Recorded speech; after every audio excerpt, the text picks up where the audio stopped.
meus amigos, olá, meus irmãos. Que bom poder estar com você nesse dia tão especial, que é um feriado de reunir famílias, de comunhão, de rever pessoas. Com certeza você aproveitou essa data.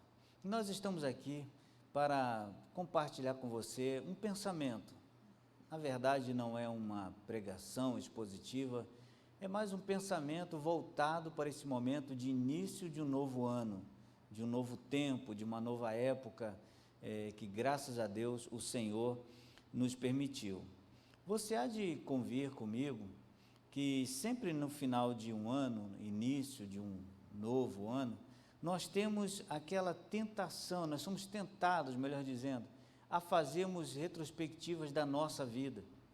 Nós começamos a nos lembrar de perdas, de vitórias, de lutas, de sorrisos, de alegrias, e baseado nessa retrospectiva, nós então traçamos um projeto para o ano que se inicia. Aí então nós começamos a falar, esse ano será diferente nessa área, esse ano me esforçarei mais nesse ponto, esse ano deixarei de cometer certos erros, ou seja, nós temos essa tendência, e cá entre nós eu entendo que é uma tendência muito salutar, muito saudável para nossas vidas. Também temos a dificuldade porque é um novo ano, nós não sabemos o que acontecerá conosco durante os dias que estão à nossa frente, e tudo que é desconhecido, tudo que nos é oculto, nos traz medo e gera em nosso coração insegurança. Nós, por muitas vezes, nos sentimos sentenciados, a vivermos uma continuidade do ano que se findou, como se fosse uma nova temporada da série da nossa vida, ou seja, nós vamos dar continuidade àquele processo que foi iniciado no ano que passou.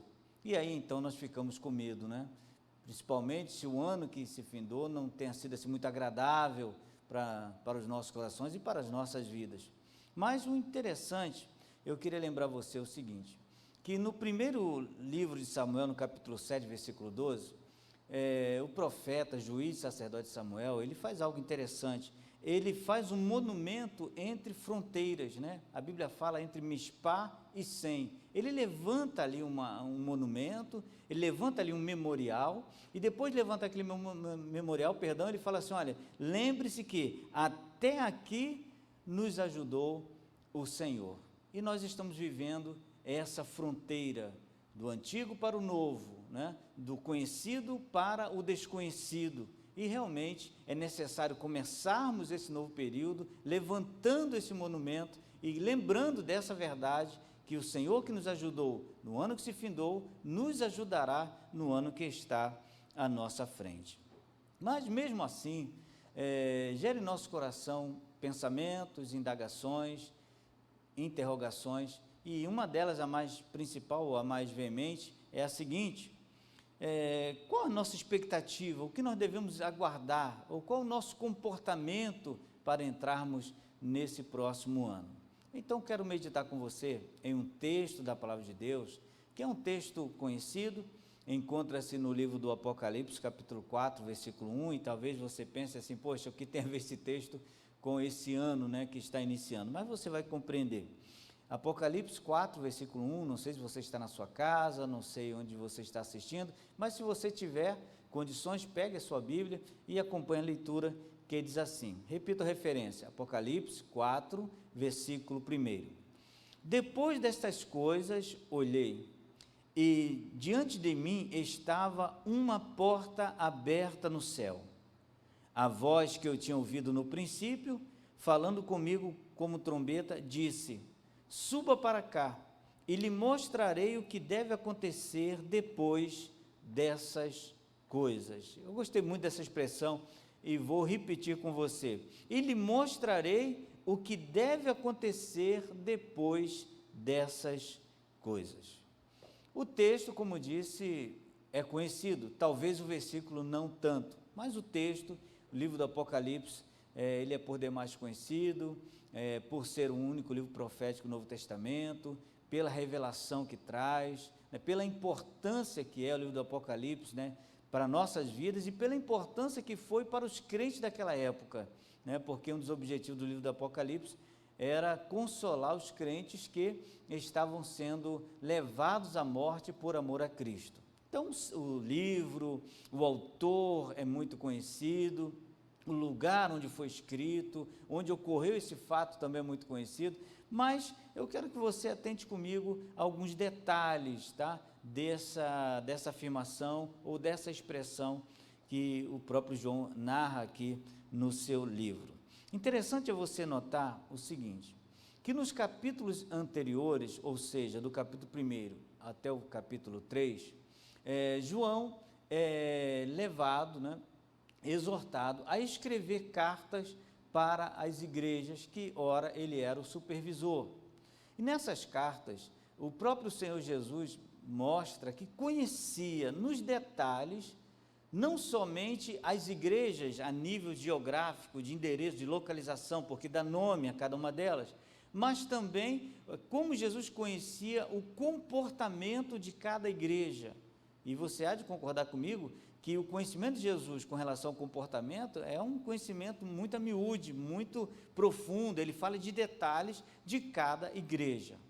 Fala ali de problemas, fala ali de defeitos, também mostra algumas qualidades, mostra também algo importante que aquelas igrejas estavam fazendo.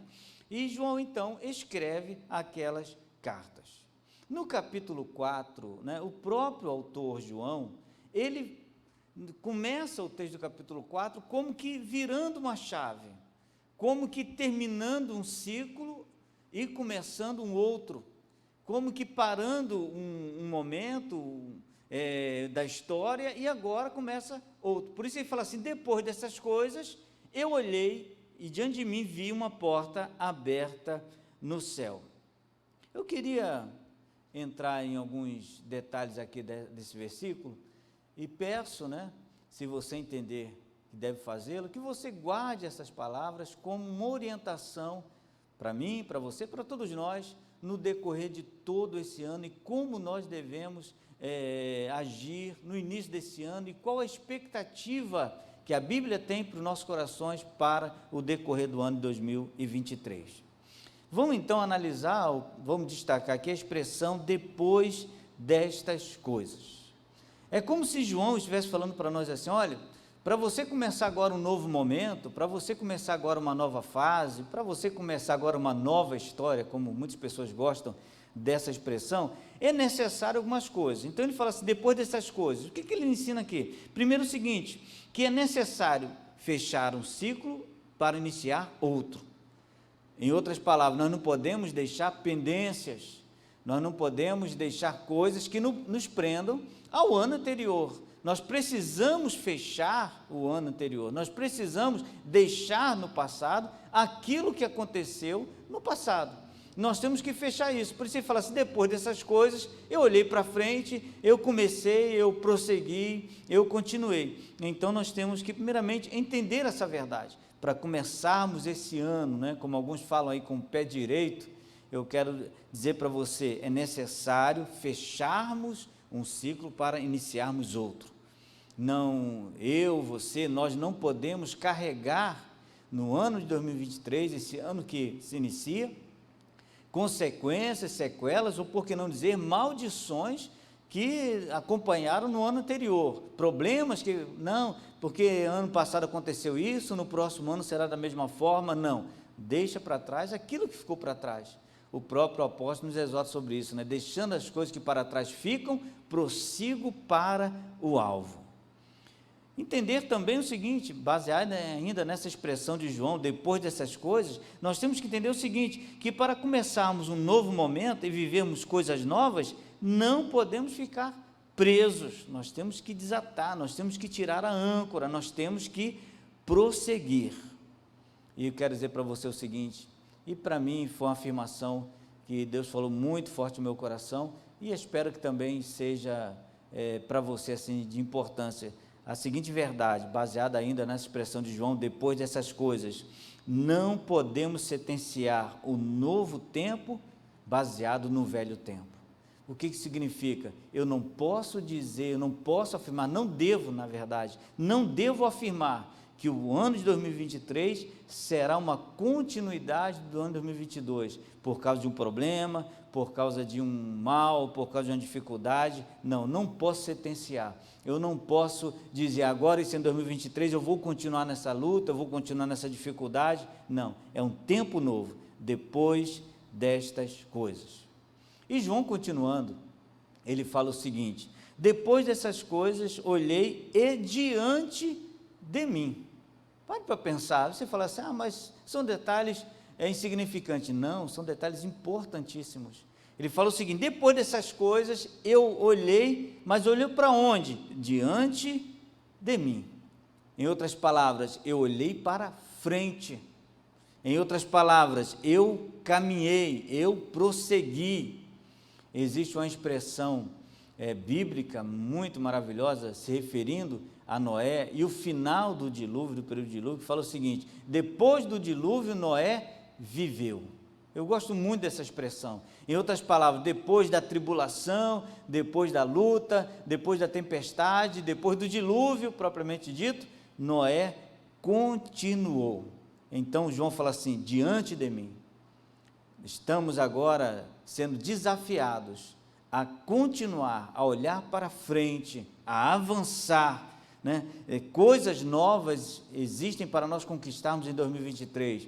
Está na hora agora de nós olharmos para frente, como diz aquela canção antiga, que era muito usada pelas crianças, ou muito cantada pelas crianças, melhor dizendo, o nosso general é Cristo. Olhar para o nosso general, olhar para o que está adiante de nós. Então, eu quero aconselhar você, eu quero o melhor sentido da palavra, eu quero exortar você a fazer como João. Depois dessas coisas, olhei e diante de mim. E eu quero afirmar para você que diante de você, ou adiante de você, Deus tem preparado coisas novas para a sua vida. Deus tem reservado coisas especiais para a sua vida. Levanta a sua cabeça e siga em frente. Volte, a caminhar, volte a lutar, volte a ter esperança, que Deus renove essa força no seu coração, que Deus renove esse ânimo na sua alma, para que você possa fazer como João. Depois dessas coisas, olhei diante de mim.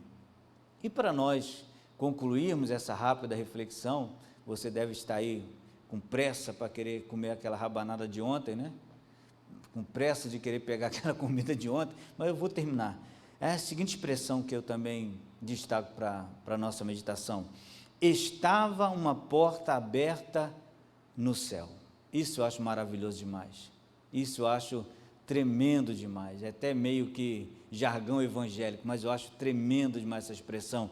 Estava uma porta aberta, aonde? Onde estava essa porta? Não estava na frente de João, não estava na ilha de Patmos, não estava no Império Romano, não estava na igreja da Ásia, não estava em Éfeso, que era a região onde João morava. Não, essa porta estava aberta no céu. E aí eu chego à conclusão dizendo para você o seguinte: que no ano de 2023, Deus abriu uma porta para mim e para você, não na terra, mas no céu. O que é isso, bispo? O senhor quer dizer então que eu vou morrer em 2023? Não sei, acredito que não, mas eu quero dizer para você o seguinte, que a porta que Deus abriu para mim e para você, ela não abriu na terra, ela abriu no céu, onde não há influência humana, onde as vitórias de Deus não são circunstanciais, porque as portas que se abrem na terra são circunstanciais. Você não concorda comigo? Quando você está procurando aí uma porta de emprego, você olha para as circunstâncias, você fala assim: será que eu vou conseguir 2023? Há uma expectativa aí na economia do Brasil, uma expectativa negativa, há pensamentos sombrios sobre isso. Será que eu vou conseguir? Deus não nos abriu uma porta de 2023 na terra, Ele nos abriu no céu, onde não há influência de circunstâncias. Não importa se está bem a moeda brasileira, não importa se vai bem a saúde pública, não importa se está bem nenhum tipo de projeto humano. Se Deus abriu a porta no céu, essa porta você passará por ela, por essa porta você passará, melhor dizendo. Essa porta aberta no céu também me ensina o seguinte, que ela não está presa a influências circunstanciais, mas também não está presa ou limitada aos meus sonhos. Eu não sei se você já ouviu essa expressão, acredito que já ouviu por muitas vezes, dizendo que se você quer ver Deus rir, conte para Ele os seus sonhos. É uma expressão antiga, muita gente conhece. Porque, na verdade, nós oramos a Deus, né? Mas nessa oração está embutido, está incluído, mesmo que de uma forma assim singela, os nossos sonhos, os nossos projetos. Ora, não existe, não tem como fugir dessa regra. Quando você ora a Deus pedindo algo a Deus, você já tem na sua mente algo já pré-pensado, algo já pré-determinado no seu coração. Ah, Deus me abençoou nesse emprego, mas você já botou no seu coração o que você entende que é o melhor emprego para você. Quando você fala assim, Senhor, me dá um casamento, você já botou no seu coração quem é a pessoa perfeita para você se casar. Não tem como fugir dessa regra. Mas quando Deus abre a porta no céu, essa porta que Deus abre não sofre nem a influência dos nossos projetos. O que eu quero dizer para você é o seguinte, que quando a porta de Deus é aberta no céu, é o melhor para nossas vidas, é aquilo que Deus preparou de melhor para a nossa vida, é o melhor emprego, é a melhor pessoa para nos casarmos, a melhor casa, tudo é melhor. Por quê? Porque não sofre influência dos nossos sonhos e dos nossos projetos. João fala o seguinte, olha, depois dessas coisas, fui adiante de mim e vi uma porta aberta no céu. Agora, para de fato concluir, né? Já está comendo rabanada não, né? De fato, para concluir, eu quero dizer para você o seguinte, João só viu essa porta porque olhou para o céu. Eu quero incentivar você, eu quero encorajar você a fazer como eu determinei no meu coração, que em 2023 os meus olhos estarão fitos no céu, no autor e consumador da minha fé. Porque quando nós olhamos ao nosso redor, ou quando baixamos a nossa visão, nós nos desiludimos, nós nos entristecemos, mas João fala o seguinte, depois dessas coisas, eu segui diante de mim e eu vi uma porta aberta no céu. João está dizendo, eu olhei para o céu. Eu quero, mais uma vez, com todo carinho, com todo respeito por você, encorajar você e sua família, em 2023, olharmos para o céu. Porque nós veremos o livramento do Senhor, nós veremos a poderosa mão de Deus sobre a nossa vida. O nosso desejo é que 2023 seja um ano abençoadíssimo na sua vida, seja um ano especial na sua vida, seja um ano especial na sua família, seja um ano especial na sua vida espiritual, em todos os aspectos, você seja uma pessoa plena, você seja uma pessoa abençoada por Deus, em 2023, esse é o nosso desejo, mas para chegarmos a isso, para conseguirmos isso, é necessário seguirmos o conselho de João, e eu repito somente para você memorizar, entender que um ciclo se fechou, que estamos em um novo momento, continuar, avançar, ir para as coisas que estão diante de nós, e entender que a porta que Deus vai abrir para nós nesse ano, será aberta no céu, e de lá, ninguém pode tirar a nossa bênção e a nossa vitória. Que Deus abençoe a sua vida, que Deus abençoe a sua casa, e em nome do nosso bispo sênior, bispo Tito Oscar, e em nome da Igreja Nova Vida em São Paulo, nós desejamos a você um feliz 2023, e que Deus te abençoe, que Deus abençoe a sua casa, rica e abundantemente. Amém.